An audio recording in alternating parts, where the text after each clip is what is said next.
I feel like when I watched the interview, honestly, I just felt bad for him. And the reason why I felt bad was because I feel bad for people that can't be themselves because of the stigma everybody else puts on them. You know what I mean? Like what you're supposed to be. And the fact is, like, he knew he was different since the age of 6. He knew when he was a freshman in high school, he said that he was more attracted to guys. Mm-hmm. The thing is, like, we as a society, like you were just talking about the like toxic masculinity, but like I feel like a lot of people make it very difficult for people to be their true authentic self.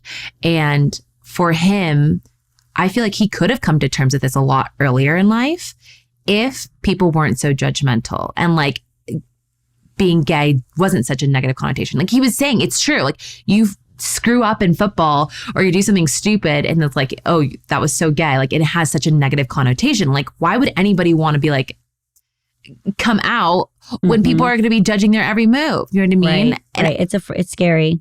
It's so scary. And I just feel, to be honest with you, I feel bad for anybody that's living with knowing who they really are, but they can't be who they are because of everybody else is going to think about them. Yeah. And I understand that like Colton came on to be the Bachelor and you know, there's a lot of us women that really were trying to have an emotional connection with him. I don't feel like I wasted my time there.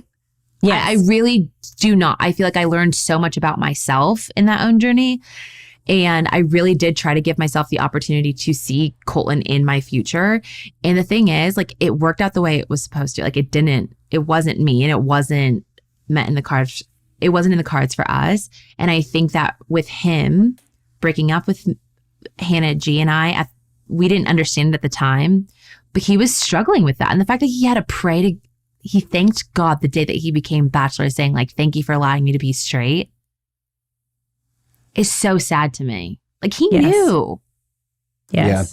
He knew. I will say when Colton and I did have our conversation, so one reason why I feel like my time was not wasted is because he helped me transform, or he helped me come to terms with a lot of things that I was dealing with. When I opened up about my own problems, he was very supportive of me.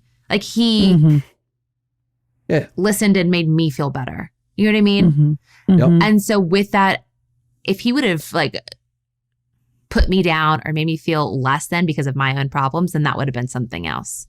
Right. But the fact is, like, I came to him and I brought to him my biggest skeleton in my closet, and I've grown so much from that. And so he was always very kind and supportive to me in that regard. So yeah, that's why I feel like I didn't waste my time. Good.